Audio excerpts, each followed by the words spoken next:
بھوربن میں وہاں ایک جگہ میں ٹھہرتا ہوں، تو عصر کے بعد میں تھوڑا بیان کرتا ہوں معاشرت پر. تو پہلی دفعہ جب میں وہاں ٹھہرا،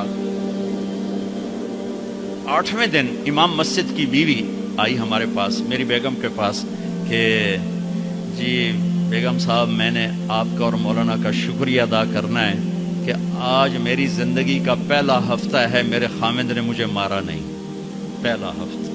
اور 10ویں دن امام صاحب خود آ گئے کہ مولانا صاحب ہمیں پتہ ہی نہیں تھا زندگی کیسے گزار، کہ میرے بہنوئی نے میری بہن کی ایک دفعہ ٹانگ توڑی، ایک دفعہ بازو توڑا، اور عالم دین ہے، عالم دین ہے. ہم نے زندگی میں پہلی دفعہ یہ باتیں آپ کے منہ سے سنی کہ زندگی کیسے گزار. میرے نبی حضرت عائشہ کو لقمے بنا کے کھلاتے تھے. کوئی اظہار عشق تھا، اللہ کی قسم اظہار تعلیم تھا، تعلیم تھی. سکھایا کہ زندگی گزارنی کیسے. ان کو آٹا گوندھ کے دیتے تھے، چونکہ ابھی شروع میں ان کو آٹا گوندنا نہیں آتا تھا، تو آٹا گوندھ کے دیتے تھے. اور عرب بڑی بڑی بوٹیاں پکاتے تھے، تو حضرت عائشہ بوٹی اٹھا کے ایسے نوچتیں اور پھر رکھ دیتیں. تو اللہ کے نبی بوٹی اٹھا کر جہاں سے حضرت عائشہ نے نوچا ہوتا تھا وہاں سے نوچ نوچ کے دکھا کے کھاتے تھے. میرے رب کی قسم اظہار یہ ہمیں تعلیم دی ہے کہ زندگی کیسے گزار. پھر بڑے بڑے پیالے ہوتے تھے پانی پینے کے، چھوٹے گلاس نہیں. تو ہم عائشہ رضی اللہ پانی پی رہے ہیں، رکھ دیا.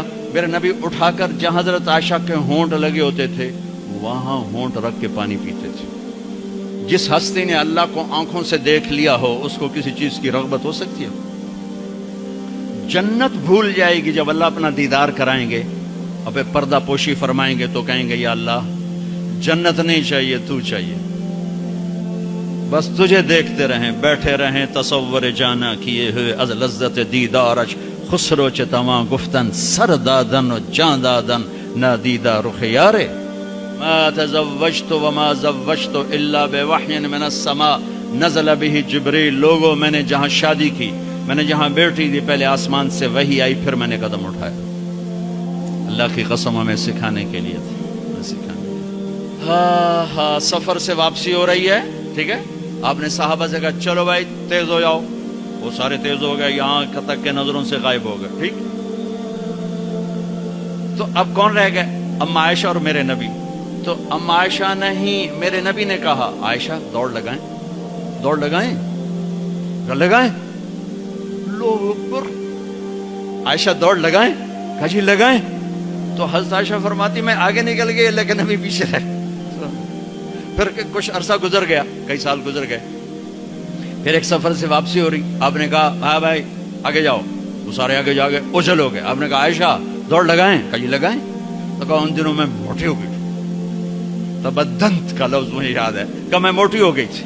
تو جب دوڑ لگائی تو اللہ کے نبی آگے نکل گئے. تو آپ نے کہا عائشہ ہذہ بتلک، اب تو میں برابر ہو گئی. اللہ کی قسم زندگی سمجھانے کے لیے.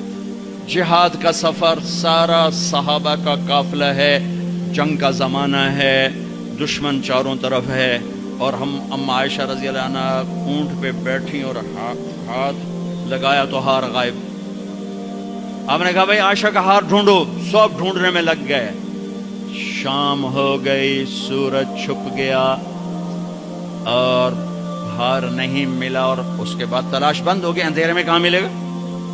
اب کیا ہوا؟ پانی رات کو عشاء میں ختم ہو گیا، فجر کی نماز کا وقت داخل ہونے والا ہو گیا، اور پانی کوئی نہیں، تیمم کی آیات نہیں اتری. لوگوں نے ابو بکر کو تانے دینے شروع کہ تیری بیٹی کی وجہ سے اب نماز کا کیا بنے گا. اللہ نے آیات تیمم اتار دی. فتیمم، چلو تیمم کرو. اب سارے صحابہ میں خوشی کی لہر. اور سعد بن عبادہ کہنے لگے اے آل ابو بکر، یہ پہلی تو نعمت نہیں ہے جو تمہارے گھرانے کے طفیل ہمیں ملی ہے، اس سے پہلے بھی بڑی نعمتیں تمہارے گھر کی طفیل ہمیں ملی ہیں. اللہ نے تیمم کی آیت اتار. میرے نبی نے قافلے کو نہیں چلایا، یہاں تک کہ حضرت عائشہ نے کہا اچھا یا رسول اللہ اب چلیں، ہار کو چھوڑیں.